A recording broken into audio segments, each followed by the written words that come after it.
গাজরের হালুয়া বন্ধুরা একবার এইভাবে আপনারা তৈরি করে দেখুন। এর স্বাদ কিন্তু আপনারা কোনো দিনই ভুলতে পারবেন না। শীতকাল শেষ হওয়ার আগে আপনারা একবার হলেও বাড়িতে এই রেসিপিটা তৈরি করে খেয়ে দেখুন।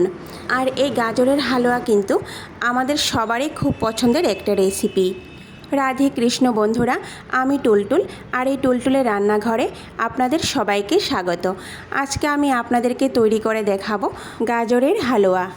আর খুবই সহজভাবে এই গাজরের হালুয়াটা আপনাদেরকে তৈরি করে দেখাবো।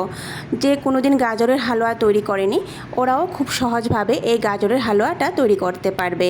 তাহলে আর কথা না বাড়িয়ে কি করে আমি গাজরের হালুয়া তৈরি করছি দেখে নেওয়া যাক। গাজরের হালুয়া তৈরি করার জন্য আমি এখানে 500 গ্রাম গাজর নিয়ে নিয়েছি। এবার একটা ছুরির সাহায্যে গাজরের দুই মাথা সহ খোসা ছাড়িয়ে নেব। বন্ধুরা, আপনারা কিন্তু আপনাদের পছন্দ মতো গাজরের পরিমাণটা কমিয়ে বা বাড়িয়ে নিতে পারেন। এভাবে আমি গাজরের খোসাগুলি ছাড়িয়ে নেব। তারপর গাজরগুলিকে ভালো করে ধুয়ে নেব। এইভাবে প্রত্যেকটি গাজরের খোসা ছাড়িয়ে গাজরগুলিকে ভালো করে ধুয়ে একটি গ্রেটারের সাহায্যে গ্রেট করে নেব।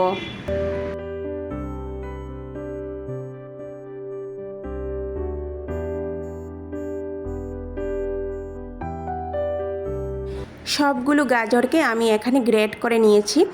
এবার হালুয়া তৈরি করে নেব। চুলায় একটা প্যান বসিয়ে প্যানটাকে ভালো করে গরম করে নিয়েছি। এবার ওই প্যানের মধ্যে আমি 2 চামচ পরিমাণ ঘি দিয়ে দেব।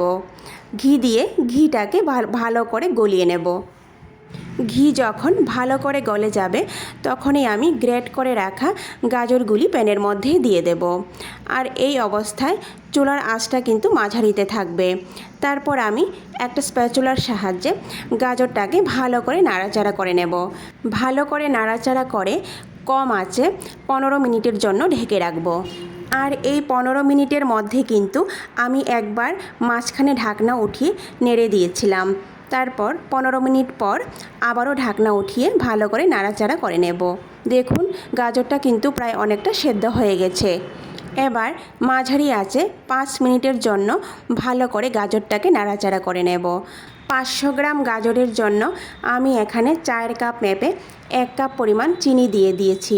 মিষ্টির পরিমাণটা আপনারা এখানে কমিয়েও বা বাড়িয়ে দিতে পারেন। চিনি দিয়ে গাজরটাকে ভালো করে নাড়াচাড়া করে নেব। তারপর আবারও কম আঁচে 10 মিনিটের জন্য ঢেকে রাখব। ফিরে আসলাম 10 মিনিট পর। আবারও ভালো করে নাড়াচাড়া করে নেব। দেখুন, গাজরটা কিন্তু প্রায় অনেকটা সেদ্ধ হয়ে গেছে। এইভাবে আমি প্রায় 30 মিনিটের মতো গাজরটাকে ঢেকে ঢেকে কম আঁচে সেদ্ধ করে নেব। আর একটু পরপর ঢাকনা উঠিয়ে নাড়াচাড়া করে নেব, না হলে কিন্তু নিচে লেগে যাওয়ার সম্ভাবনা থাকবে। এবার আমি এই গাজরের মধ্যে আগে থেকে জাল করে রাখা 1 লিটার পরিমাণ দুধ দিয়ে দেব। ভালো করে নাড়াচাড়া করে 15 মিনিটের জন্য ঢেকে রাখব। ফিরে আসলাম 15 মিনিট পর। দেখুন, অনেকটা কিন্তু ঘন হয়ে গেছে। এবার ভালো করে নাড়াচাড়া করে নেব। অনেকটা ঘন হয়ে গেছে দেখুন বন্ধুরা। এখন ভালো করে আবারও নাড়াচাড়া করে 10 মিনিটের জন্য কম আঁচে ঢেকে রাখব। দুধ দেওয়ার পর এই গাজরের হালুয়াটাকে আমি ঢেকে 25 মিনিটের জন্য রান্না করে নিয়েছি। এবার আর ঢাকা দেব না। এবার চুলার আঁচ বাড়িয়ে গাজরের যে এক্সট্রা জলটা আছে সেটা শুকিয়ে যাওয়া পর্যন্ত নাড়াচাড়া করে নেব। এই অবস্থায় 3টা এলাচ ভালো করে ধুয়ে ফাটিয়ে দিয়ে দেব। বন্ধুরা, গাজরের হালুয়া তৈরি করতে কিন্তু একটু সময় লাগে। আর একটু সময় লাগিয়েও যদি বন্ধুরা আপনারা এইভাবে গাজরের হালুয়াটা তৈরি করে নিতে পারেন তাহলে কিন্তু ভীষণ স্বাদের হয়।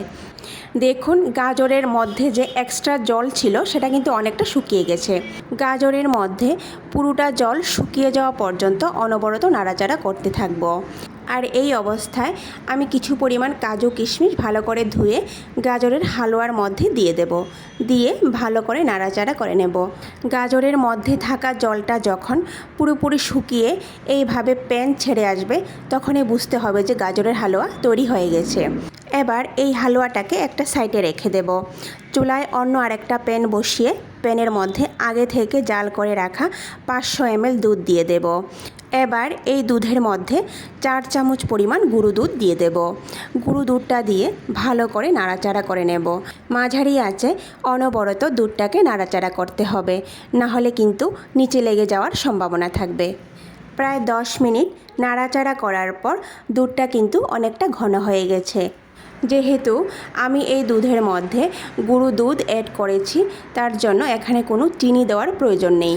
আরও 2 মিনিটের মতো নাড়াচাড়া করার পর ক্ষীরটা যখন এইভাবে শুকিয়ে যাবে, তখনই আমি চুলার আঁচ বন্ধ করে দেব। এর থেকে বেশি শুকাবো না, না হলে ঠান্ডা হওয়ার পর কিন্তু আরেকটু শুকিয়ে যাবে। এবার গাজরটা একটা থালার মধ্যে সাজিয়ে ক্ষীরটা এই গাজরের হালুয়ার উপর সাজিয়ে দেব।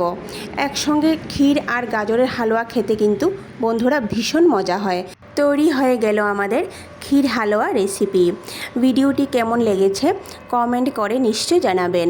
আর ভিডিওটি যদি ভালো লেগে থাকে তাহলে সবার শেষে লাইক, শেয়ার আর সাবস্ক্রাইব করে দেবেন। নমস্কার।